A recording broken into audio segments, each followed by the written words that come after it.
Tuhan bersamamu.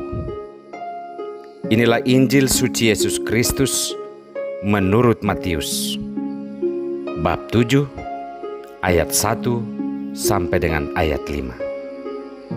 Hal menghakimi.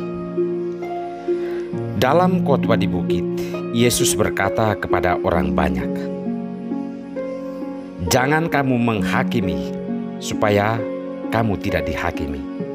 Karena dengan penghakiman yang kamu pakai untuk menghakimi, kamu akan dihakimi, dan ukuran yang kamu pakai untuk mengukur akan diukurkan kepadamu. Mengapakah engkau melihat selumbar di mata saudaramu, sedangkan balok di matamu tidak engkau ketahui? Bagaimanakah engkau dapat berkata kepada saudaramu, 'Biarlah aku mengeluarkan selumbar itu dari matamu,' padahal ada balok di matamu? Hai orang munafik, keluarkanlah dahulu balok dari matamu, maka engkau akan melihat dengan jelas untuk mengeluarkan selumbar itu dari mata saudaramu."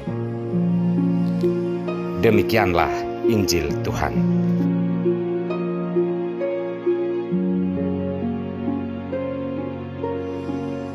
Ada balok di matamu.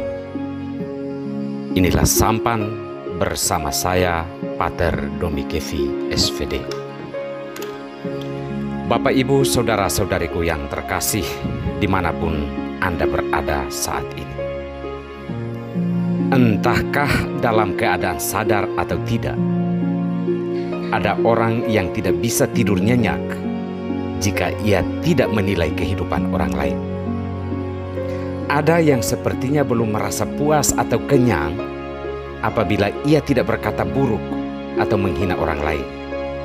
Secara psikis sebenarnya orang yang demikian sangat membutuhkan bimbingan agar ia sadar bahwa menghina atau menjelekkan orang lain untuk memuaskan ego sebenarnya adalah suatu penyakit yang dilakukan di luar kesadarannya sebagai seorang manusia.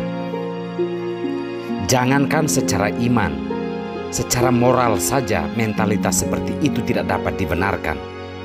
Atau kalau ia sadar bahwa ia manusia saja, ia seharusnya tidak melakukan hal tersebut.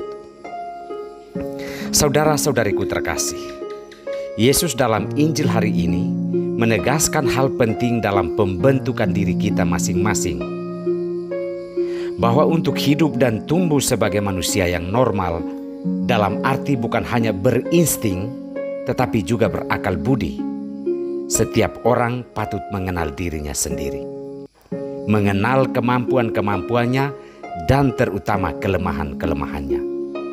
Hal ini dimaksudkan agar kita tidak begitu gampang menghakimi atau mengadili orang lain, sementara diri kita sendiri penuh dengan kelemahan yang juga membutuhkan perhatian dan perawatan.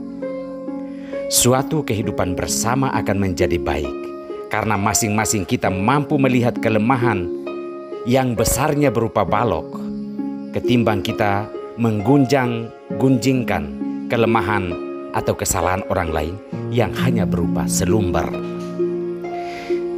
Jika selama ini kita mampu menulis kelemahan orang lain dan mengadilinya dengan berhalaman-halaman tulisan, sekarang saatnya kita perlu menulis kelemahan-kelemahan diri kita yang bisa jadi adalah sebuah buku yang tebal.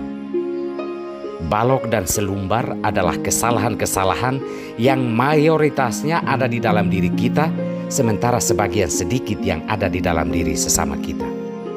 Dunia ini menjadi baik bukan karena kehebatan kita memperbaiki apa yang ada di luar diri kita, tetapi terutama karena kita mampu memperbaiki diri kita masing-masing.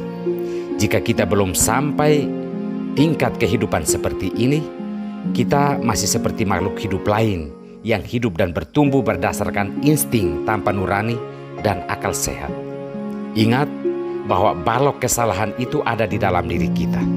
Apa yang kita canangkan keluar tentang orang lain hanyalah berupa selumbar. Saudara-saudariku yang terkasih, mengapa penting kita menyadari balok-balok kelemahan diri kita? Karena hidup ini berguna apabila kita menjadi berkat bagi orang lain.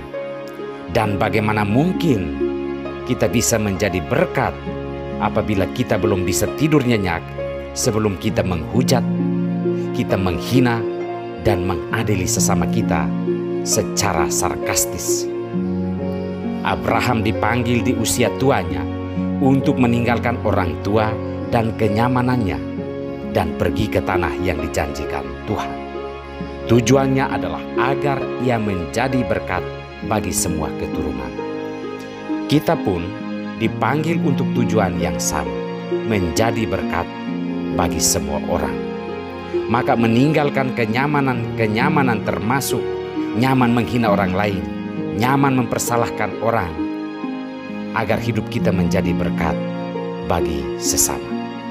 Sudah tidak zaman, atau boleh dibilang sangat primitif apabila kita masih merasa nyaman menghina dan mengadili orang lain di zaman modern seperti ini. Belum terlambat. Abraham dipanggil untuk menjadi berkat ketika usianya sudah uzur. Kita pun belum terlambat untuk memperbaiki diri kita agar kita menjadi berkat bagi kehidupan sesama di sekitar kita. Tuhan memberkati kita semua.